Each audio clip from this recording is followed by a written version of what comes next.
And now, here's your host, Christian apologist, Bob Siegel.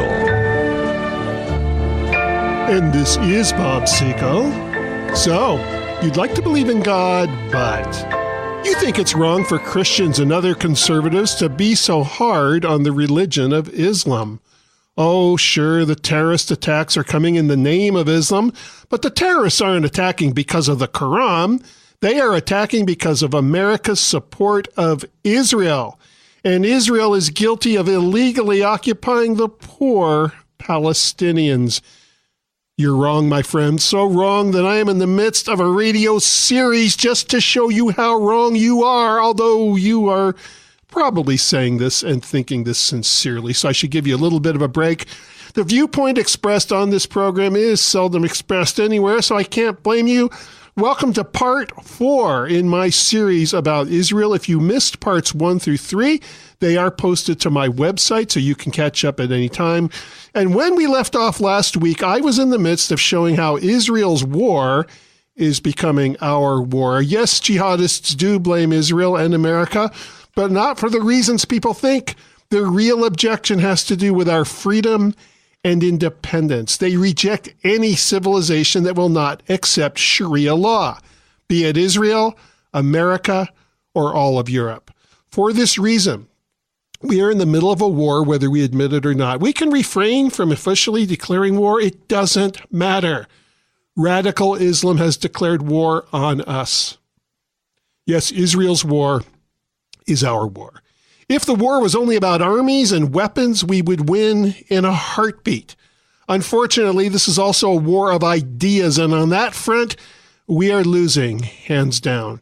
When news first broke of a U.S. soldier gunning down 13 soldiers at Fort Hood, Texas, back in November 2009, we were told immediately, before the facts came in, that the shooter's religion undoubtedly had nothing to do with the massacre. Oh, sure, Nadel Malik Hassan was a Muslim, but that was no reason to jump to conclusions. Most likely his religion was only a coincidence. Geraldo Rivera of Fox News said, I don't know what motivates him. He could have had a toothache and gone off because of that. Well, Geraldo was one of many voices making similar comments.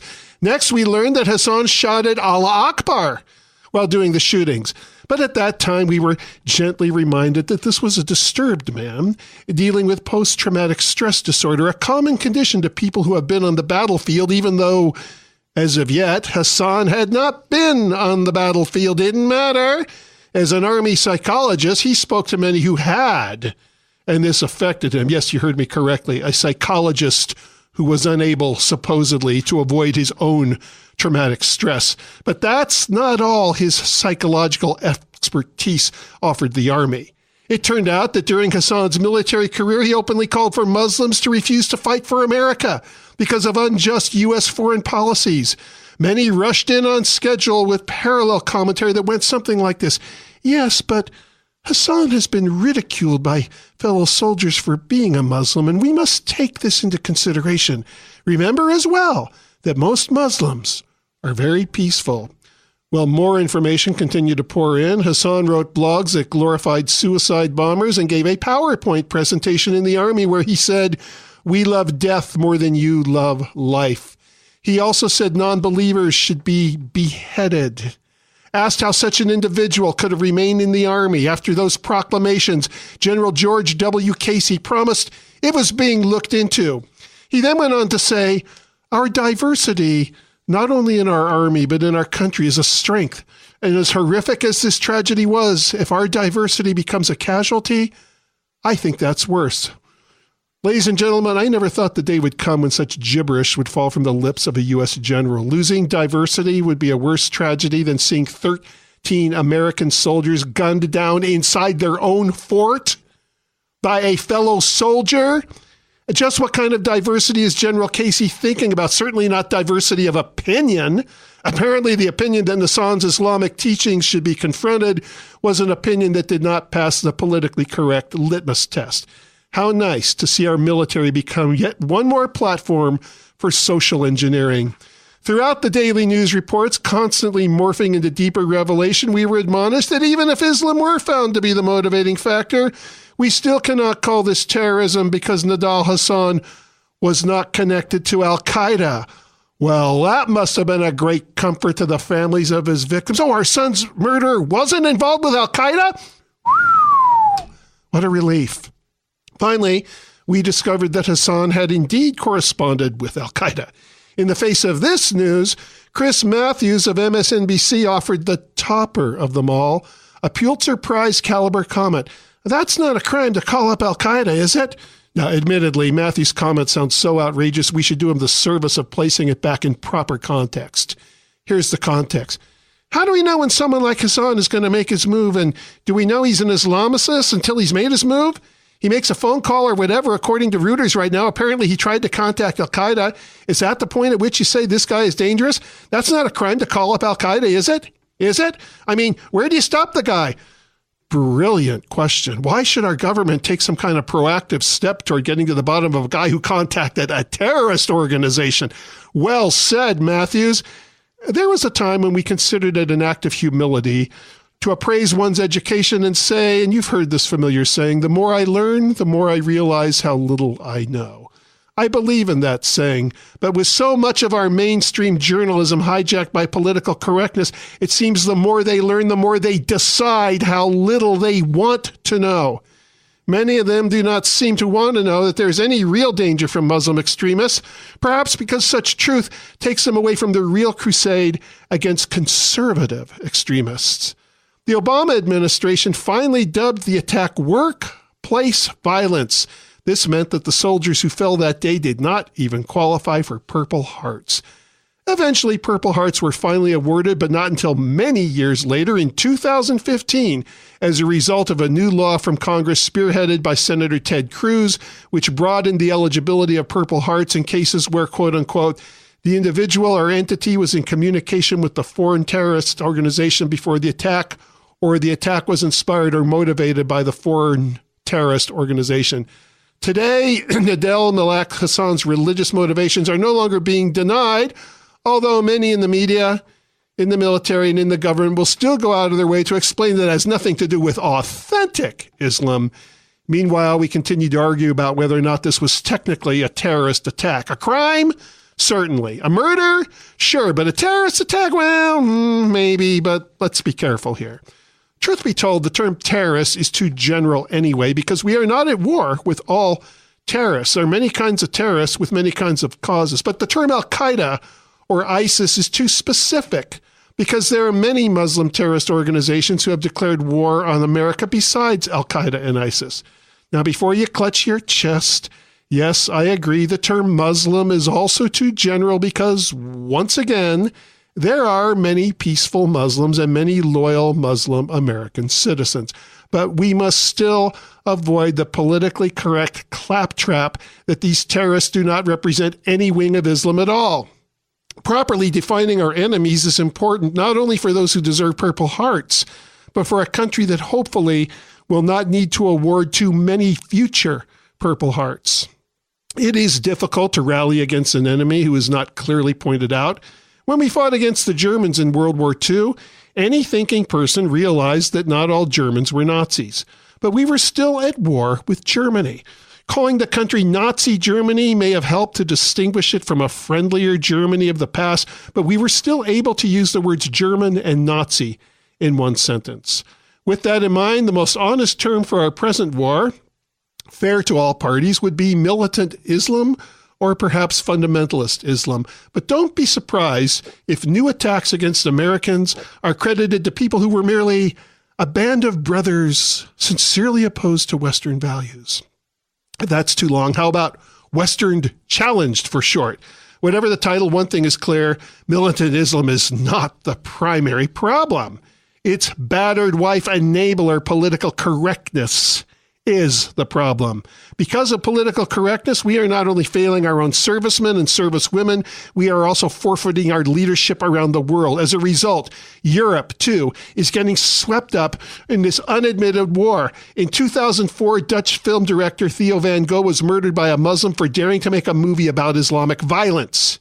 In 2015, 12 cartoonists and satirists were gunned down by hooded attackers in the offices of Charlie Hebdo, a satirical magazine in France which had the audacity to make sport of Islam, just as they make sport of everything. That's what satire is supposed to be all about.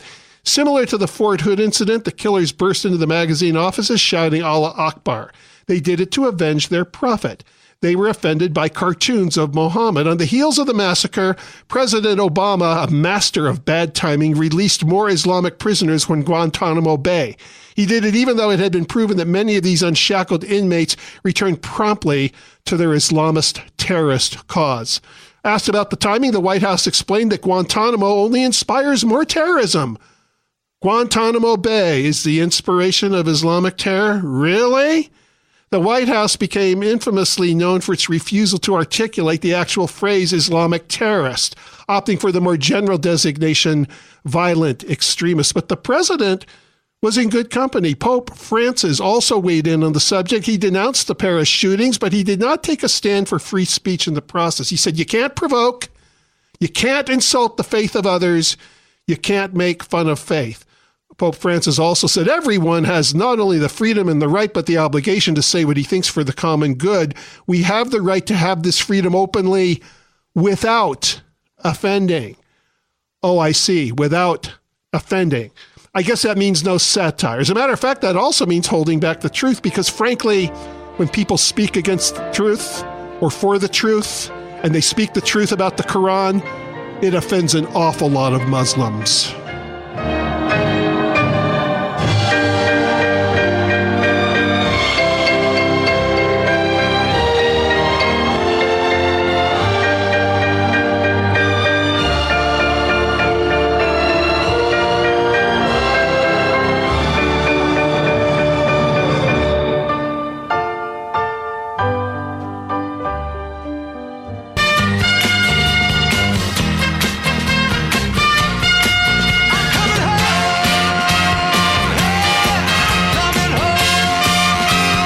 Welcome back to 1170 The Answer. I'm your host, Bob Siegel. When people speak the truth about the Quran, it offends an awful lot of Muslims. Then, out of their anger for being called a violent religion, some of these Muslims punish those who dared to call them violent. How? With violence. Yeah, that should do it. That ought to correct Islam's unfair reputation. Ironically, people who parody, satirize, and belittle Jesus Christ generally do not worry that a task force of nuns or pastors is going to gun them down. Be that as it may, if Pope Francis believes it is wrong to speak against religions, he should challenge the Quran's anti-Jewish and anti-Christian statements. But don't hold your breath looking for any consistency. Instead, watch the excuses pile up. Freedom of speech, recklessly used, is responsible. Guantanamo Bay is responsible. Got that? Punishing terrorism just breeds more terrorism, we hear. Speaking against a religion and calling it violent only serves to make it more violent. God forbid anyone should consider even for a second the remote possibility that any of these cutthroats were inspired by jihadist commands in the Quran. While President Obama is to be applauded for giving the go-ahead to hunt down and kill Osama bin Laden, his speech following the action showed us that political correctness was still alive and well. As we do, we must also reaffirm that the United States is not, and never will be, at war with Islam. I've made clear, just as President Bush did shortly after 9/11, that our war is not against Islam. Bin Laden was not a Muslim leader. Not a Muslim leader. Bin Laden was not a Muslim leader. That's interesting. Bin Laden's burial at sea would suggest otherwise, a burial described in some details by Navy officers. One just has to ask, if Bin Laden was not a real Muslim, why did our Navy go out of its way to give him a proper Muslim burial? Who were we trying not to offend? The peaceful Muslims who would have been insulted if some non-Muslim terrorist was not honored properly? In May 2015, two gunmen, whom ISIS claimed responsibility for, in an attempt to wage jihad against the participants of a cartoon contest in Garland, Texas, discovered that the pickings were not as easy as Charlie Hebdo magazine. Instead, they were stopped by some well-organized security, which anticipated the possibility of such action. Unfortunately, many condemned the contest as much, if not more, than the would-be killers. Organizer of the event was outspoken Pamela Geller, publisher of the blog Atlas Shrugs and president of the American Freedom Defense Initiative. She defended the cartoon drawing event as being in honor of Charlie Hebdo. Frequently accused of being anti-Muslim, Geller retorted, "The problem is that a group attempted to open fire on a gathering of free speech. No one is saying that there aren't peaceful Muslims, as there is a problem in Islam as illustrated last night. And anyone that addresses it gets attacked in the same way. The complaints against this woman are outrageous and the rebuttals should be obvious, but since sanity and logic are so fleeting today, allow me to offer some response. Geller may be one person, but her situation serves as a template for others who have dared to speak up. They deserve to be defended and admired, not pillaged." Haroon Mughal, in an article for CNN, said she, Pamela Geller, went on Fox News and called it a war, and that appears to be what she wants. Well, let me respond to that. It is not Pamela Geller who has declared war, but rather Islamic organizations such as Al-Qaeda and ISIS. They have not been shy about their objective.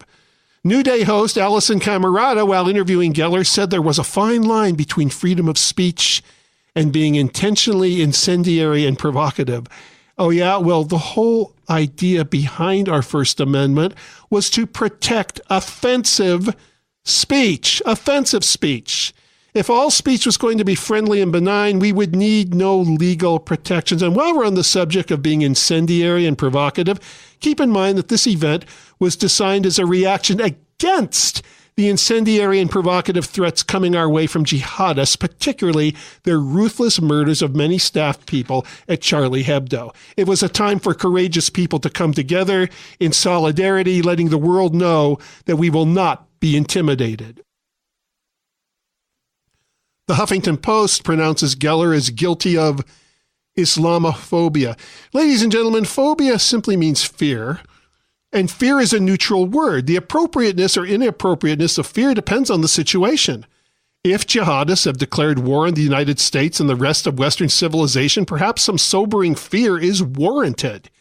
And yet, ironically, the whole purpose behind Geller's cartoon contest was to take a stand against ugly threats rather than being fearful.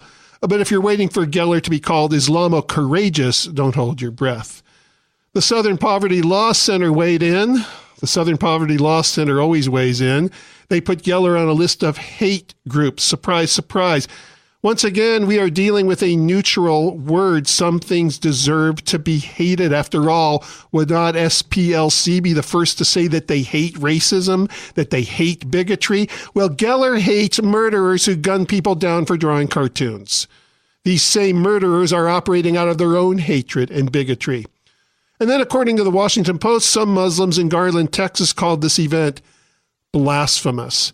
Well, the event may be blasphemous to Muslims, but to those who do not share the Muslim faith, it is not blasphemous. We are not obligated to take on the avoidance of their so-called blasphemy as a border to our speech. Many Christians were upset with an artistic offering called, I don't even know if I could say this on the air, but it included the word urine and Christ in the title. But nobody was worried about Christian retribution. Nobody expected a regiment of Bible study students to go gunning down the sculptor. This is because most Christians have accepted the fact that what Jesus means to them is not to be imposed upon others, even when self-proclaimed terrorists portray Jesus with swinish photographs which make us sick to our stomach. In response to Geller's Subway ads a while back where jihadists were labeled savages, many New Yorkers called Geller a racist. Spoiler alert, Islam is not a race. It is a religion. Not everybody in the Middle East is Muslim, and many people in the West, including Americans, are Muslim. What Geller is objecting to is a religious-based ideology. But perhaps the most pathetic criticism of all came from Brooklyn Borough President Eric Adams, a former NYPD officer who was also denouncing Geller's New York City ads. He said, "This is irresponsible. It is no different than sitting in a crowded room yelling fire." I think that's the most tired argument of all. The notion that freedom of speech does not give us the right to yell fire in a crowded room. As a matter of fact, it would all depend on whether or not there is really a fire. If an honest-to-goodness fire is blazing in a crowded room, failing to alert the crowd is negligent and irresponsible. In the case of modern-day jihadists, the fire is there. Burying our heads in the sand will not discourage groups like ISIS or Al-Qaeda from cutting them off. Interestingly enough, the last time Al-Qaeda sent a letter to the United States, it instructed Americans to convert to Islam or suffer the consequences. The letter did not say, "Many thanks for all liberal Americans. We really appreciate your attempts to understand us." You see, liberals keep defending the terrorists by explaining what they really want and how we could understand them better if we would only sit down and talk to them. Next, they'll be telling us that Osama bin Laden behaved the way he did because his mother never bought him a sled when he was a kid. Sound silly? The Obama administration came fairly close to that sort of thing by suggesting a more nuanced response to ISIS. Appearing on MSNBC's Hardball, spokeswoman Mary Huff said, "We're killing a lot of them and we're going to keep killing more of them, but we cannot win this war by killing them." Oh no, well what then did she suggest as the ultimate solution? She said we need to go after the root causes that leads people to join these groups, whether it's lack of opportunity for jobs, help them build their economies so they can have job opportunities for these people. Folks, they say if you let an evil person talk long enough, sooner or later he will explain exactly what he plans to do. Whatever else Muslims may think about Guantanamo Bay or Israel or offensive cartoons, the stated core issue with Islamic terrorists is that we will not embrace their religion and give up our own way of life.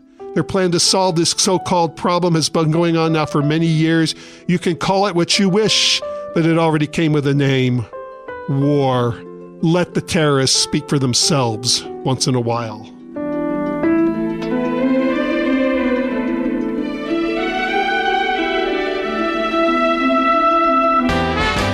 True or false? America's modern-day values of equality, feminism, and moral relativism causes them to reject any patriarchal movement that would impose its values, including Islam. False. For a while after 9/11, our nation actually responded with sanity. Considerable solidarity was witnessed even between both sides of the political aisle, liberals and conservatives alike. While distinctions were made between violent and peaceful Muslims, we nevertheless understood that the terrorists were on some level genuinely connected to Islam. The terrorists themselves said as much. They were quite clear. They even bragged about it. But in the quick passage of time, the mindset changed for many liberals. Islam actually came out smelling like a rose. This is an extraordinary turn of events with glaring inconsistency. Given the blatant persecution in Muslim countries toward women and homosexuals, one would think the root of these barbaric practices would be more frequently denounced by progressives and other modernists. Nevertheless, in an ironic twist of fate, Islam actually managed to become a politically correct religion. It took 9/11 to make this happen. After slitting the throats of stewardesses, ramming planes into buildings, and then, in the months that followed, beheading people like American journalist Nick Berg, while chanting to Allah and then posting the whole thing on the internet where all could share in the joy, somehow Islam became known as an extremely peaceful faith. Woe to any who say otherwise. Yes, people were horrified and angry for a while, but then after things calmed down a bit, many Americans found themselves reflecting inward to find the true birth of terrorist reaction. Perhaps we are the real culprits, people said to themselves. Suddenly, America and Israel were the aggressors and instigators. Muslims were only the victims. I had a chance to visit Ground Zero, formerly the World Trade Center, practically 1 month to the day after 9/11. I had been scheduled to speak on a college retreat in upstate New York, and I flew out from San Diego, California to do so. When the retreat was over, I managed to talk some college students into driving me into the city. It was close to 3 a.m. when we finally parked, got out of the car, and began walking toward Ground Zero. On the way, we saw U.S. soldiers everywhere. Despite the Statue of Liberty and the neon lights of Broadway, it felt as if we were somewhere reminiscent of Beirut. When we finally arrived at our destination, we saw workers on steam shovels digging up debris. Smoke, even 1 month later, was still coming up from under the ground, serving as an eerie reminder of this horrific event. A large fence enclosed the entire work area, illuminated against the dark. I stood quietly with the students and other spectators. It was chillingly silent. It seemed unreal. We were unable to put our feelings into words. After a while, 2 other visitors, a husband and wife, broke the silence by talking with me. They were also from California, so our conversation began with something in common. Their friend had been at work in one of the towers that fateful day. She was now dead. I'll never forget what the wife said to me. She said, "I'm just trying to understand what we did that makes them hate us so much." "Maybe we did nothing," I answered. "Maybe they are just evil." Oh, the expression on her face was one of astonishment. Clearly, I had given the wrong answer. In her opinion, like so many other mindsets today, we must have provoked them somehow. This had to be about our oil interests in the Middle East or some other action which offended people to the point of creating a backlash. Nobody could be this evil simply for evil's sake. In fact, there's probably no such thing as evil. Well, if evil doesn't exist, it is inconceivable that America or Israel is being targeted by evil. Instead, people find themselves fishing desperately for alternative explanations. Without a moral compass to guide her, the poor woman was utterly confused about exactly what happened to her dear friend on 9/11. Why do people have such difficulty identifying downright wickedness? Part of it is the times we live in, an era frequently dubbed postmodernism. Postmodernism is a term coined for increasingly popular trends which re-examine traditional values. For example, because of postmodernism's influence, many will immediately dismiss this lecture series I've been doing on the radio the last few weeks as paranoid Islamophobia, a new politically correct word embraced by Muslims because they see how convenient it is to their cause. It is next to impossible in a university environment to call Islam evil or to call any movement evil unless, and it's a big unless that movement is associated with Judeo-Christian values, conservatism, or positive views of America. In a single breath, a person can talk out of both sides of their mouth. On one hand, they insist that the very word evil is a conduit to old-fashioned ideas that any sophisticated person has outgrown. Only a simpleton would accuse a murderer of evil. Those who kill do so for a reason. They were poor or abused. They were misunderstood or unfairly judged. They lost their loved ones and they were taking understandable retribution. They may even have been mentally unstable, but they were not evil. Such a description in the minds of ivory elites demonstrates simplistic, backwoods thinking, void of the nuances that will be seen by a truly educated and progressive individual. What I am saying is this, ladies and gentlemen: postmodern America, with its ideas of moral relativism, has tilled the ground, making it ripe for a movement which seeks to expand and conquer. It makes the terrorist's job easier.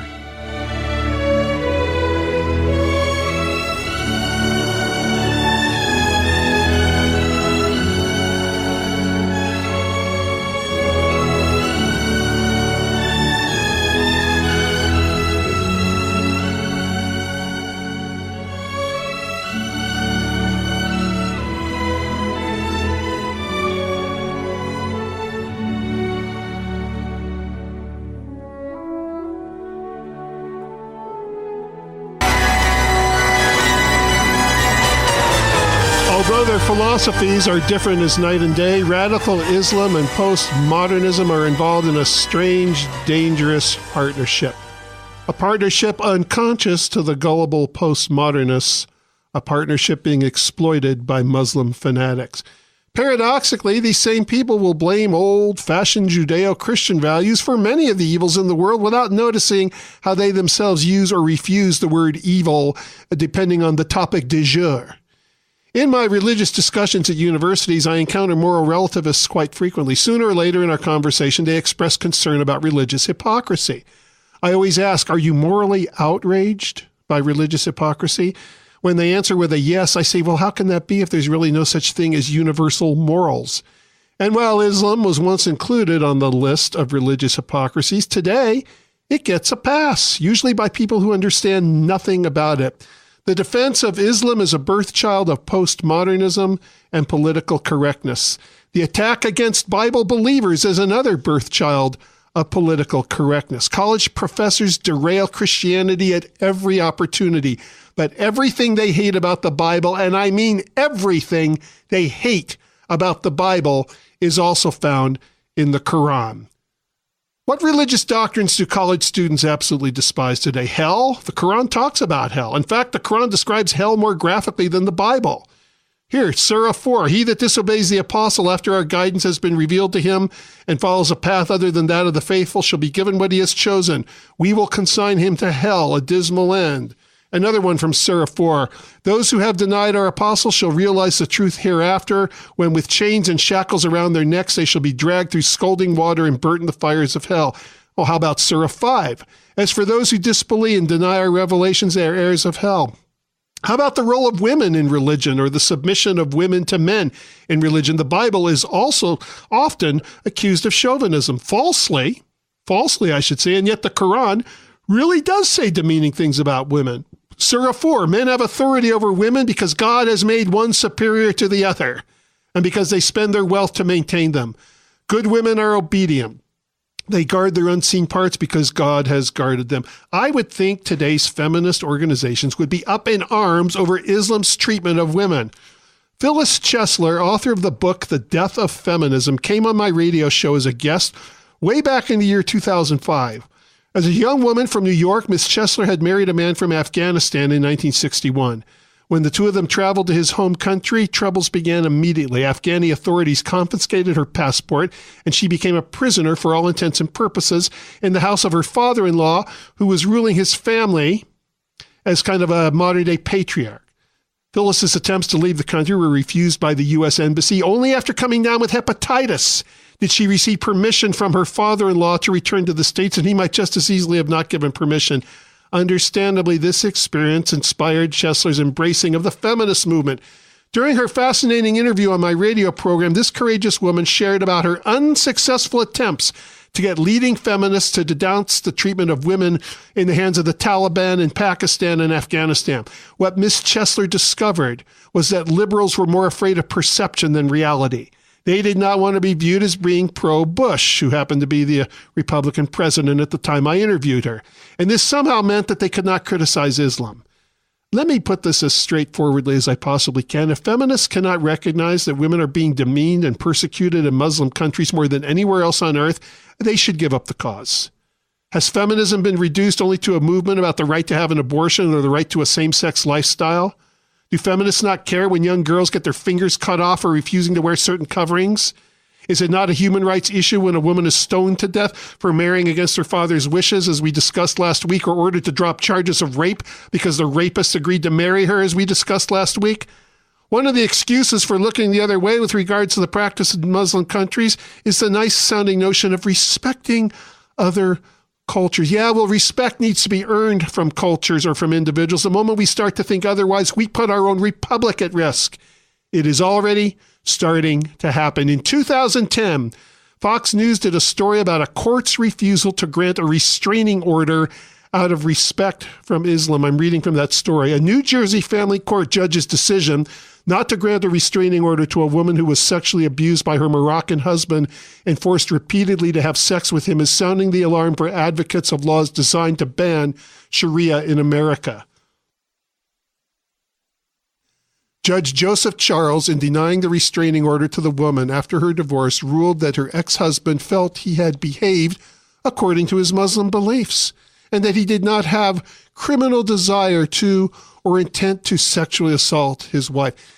Thankfully, that ruling was overturned by a higher court, but it should send chills up your spine that the lower court judge ruled that way in the first place. And don't think for a moment that this was the end of Sharia law in the United States. In that same year, 2010, Oklahoma City passed a measure that would forbid courts to take into consideration any law other than the laws of our Constitution. Imagine that, a U.S. state wanting to live only under the U.S. Constitution. This law, known as State Question 755, was passed with a high majority of the vote, 70%. It said specifically the courts shall not consider international law or Sharia law. Well, a lawsuit was filed by a certain Munir Awad, who was at that time directing the Oklahoma chapter of CARE, Council on American Islamic Relations. Awad claimed that this new law violated his First Amendment rights. He won the lawsuit, and the ruling was upheld by the U.S. 10th Circuit Court of Appeals, which agreed with the appellate court's assertion that no example of Sharia law application had ever been used in an Oklahoma court, and thus the law was unnecessary.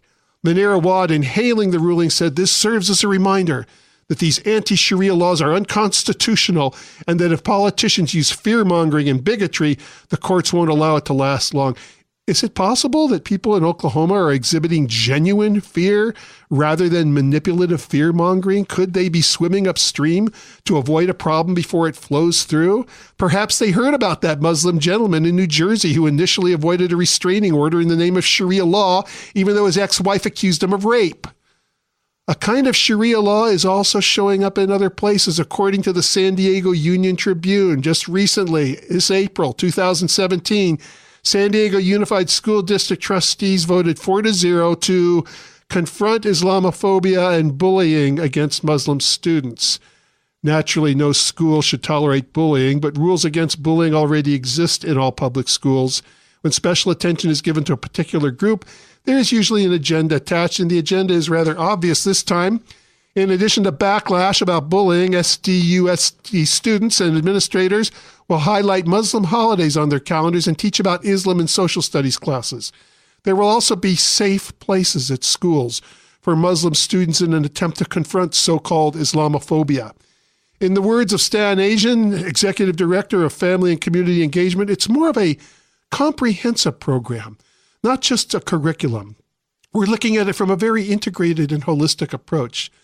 But the most critical part of this new program is a call for a different approach in disciplining students who bully Muslim students. Rather than detention, the school will use a restorative justice method involving the student who did the bullying, speaking with the other student to restore their relationship. Well, since speaking against Islam is prohibited under Sharia law, perceptive people will recognize this new measure for exactly what it is, a type of Sharia law at the public school level. No amount of packaging behind phrases about education and bully confrontation can hide this plan. It may come as no surprise that 150 members from the San Diego chapter of CARE attended the meetings which preceded the direct ruling.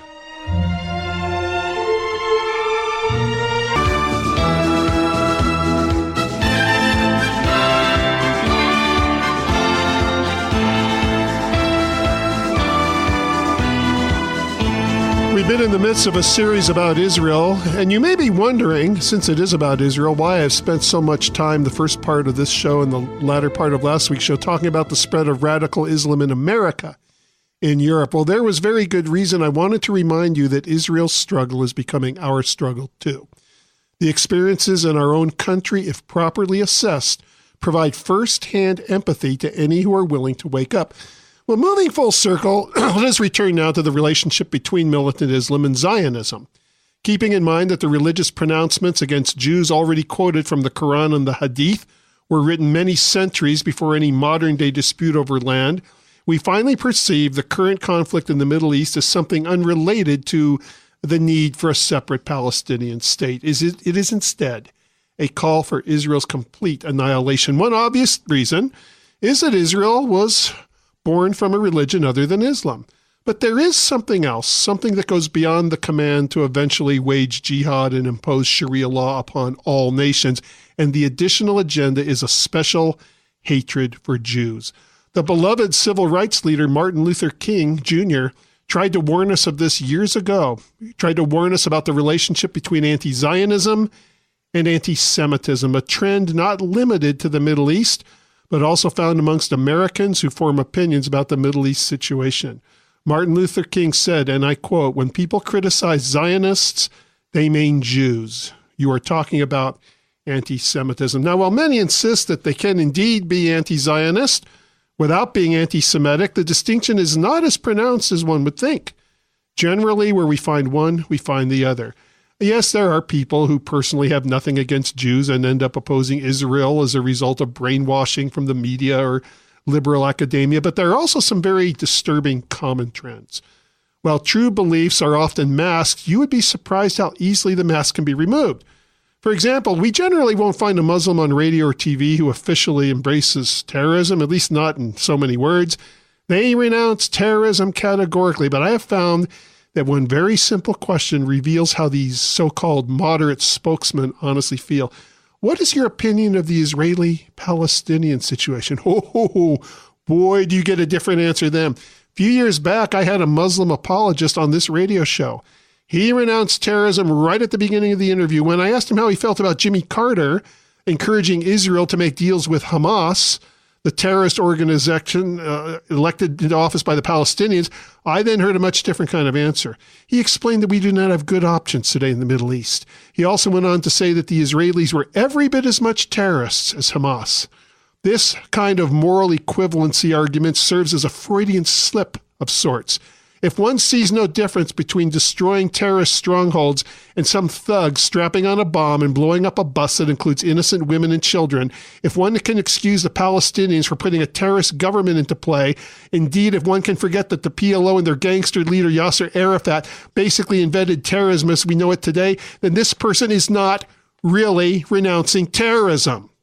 Shortly after 9/11 in September of 2001, Bill O'Reilly interviewed an associate professor of computer engineering from the University of South Florida, Dr. Sami Al-Arian. Among other topics, O'Reilly was grilling the man because he was responsible for bringing a suspected terrorist to the school. O'Reilly's guest quickly renounced terrorism and expressed shock that his peer might be a terrorist. But in time, the conversation moved to Al-Arian's own words. O'Reilly says to him, in 1988, you did a little speaking engagement in Cleveland. You were quoted as saying death to Israel. Did you say that? The following collection of drivel was Al-Arian's response. Let me put it into context. We have to understand the context. When we say death to Israel, we mean death to occupation, death to apartheid, death to oppression. Got it? You catching on? See, when he said death to Israel, he didn't really mean death to Israel. Never mind that those were his actual words. Please be advised, when he said death to Israel, he did not mean that Israel was to actually die. Just something very much like that. Whoa, thank God that was cleared up. Well, O'Reilly took the time to dig for truth in his interview. The effort is often unnecessary. Far too often, poisonous words are put forth voluntarily with quick, brazen zeal. In May of 2010, some shocking comments were made about Jews from a Muslim student at the University of California, San Diego. During an exchange with conservative author David Horowitz, Horowitz had been invited to the campus as a guest speaker by the student club Young Americans for Freedom. During an open exchange, Horowitz asked a member of the Muslim Student Association if she supports groups such as Hamas and similar terrorist organizations. At first, she replied with a question, "Are you asking me to put myself on a cross?" Then she continued, "If I say something, I'm sure I will be arrested for reasons of homeland security." Well, so far the audience was only witnessing a warm-up. The real fireworks were ignited when Horowitz offered the most pointed question of all. He said, "I'm a Jew. The head of Hezbollah has said that he hopes we will all gather in Israel so that he doesn't have to hunt us down globally. For it or against it?" After a moment of silence, the student said, "For it." Oh, later she walked the comment back. This is to be expected when such conversations make the news and embarrass the university. She said, "Had I understood the nature of the question, I would never have responded the way I did, providing an answer that misrepresented my beliefs." Here we go again with another classic explanation. Sure, she just didn't understand. Of course, she must have thought Horowitz was asking if she loved Jews. Maybe she saw this as an invitation to join hands with Jews singing around a campfire and guitar while singing about world peace. You bet. When she said "for it," that's what she meant. Or, inasmuch as the student had already put it on record that she was not renounce an organization which calls for the death of Jews, maybe she did hear the question in a quick, unguarded moment, revealed her heart. Maybe she regrets the comment only because of the bad publicity. Horowitz himself gets accused of extreme views. He had referred this event as Justice in Palestinian Week as a cause linked to terrorist groups. Some say that they even caught him calling the group Hitler Youth Week. Now, if true, that would certainly be an extreme statement, but given the Muslim woman's answer to this question and the fact that several terrorist groups are connected to the Palestinian cause, it may be time to remind ourselves that just because something is extreme, that doesn't mean it isn't true. UC San Diego is only one school, and the event was not as atypical as one would think. In April of 2014, anti-Israel student activists at the University of Michigan shouted death threats at Jewish student council members using words such as dirty Jew and kike. At the University of California, Berkeley, a Jewish girl holding an Israel Wants Peace sign was deliberately hit with a shopping cart pushed her direction by the head of Students for Justice in Palestine. At Harvard University, the Palestine Security Committee decided to have fun with Jewish students by placing fake eviction notices on their dorm room doors. At Northeastern University in Boston, Students for Justice in Palestine desecrated a menorah and disrupted several Jewish events. In the fall of 2013, San Francisco State University witnessed an all-day event sponsored by the General Union of Palestine Students. This one was especially creative. Participants were invited to make posters and T-shirts saying, "My heroes have always killed colonizers." The colonizers, of course, were Jews. Somehow the fact that Jews have been living in the Holy Land since ancient times was conspicuously ignored, although it's pretty doubtful how many of the P. Bren protesters were aware of this fact. The immediate aftermath of these events was not followed up with any official response on the part of universities. Although most professors would not endorse any of the vandalism and would deny being anti-Semites, many of their teachings fuel the fire for Jew hatred by relaying historical revision about Israel.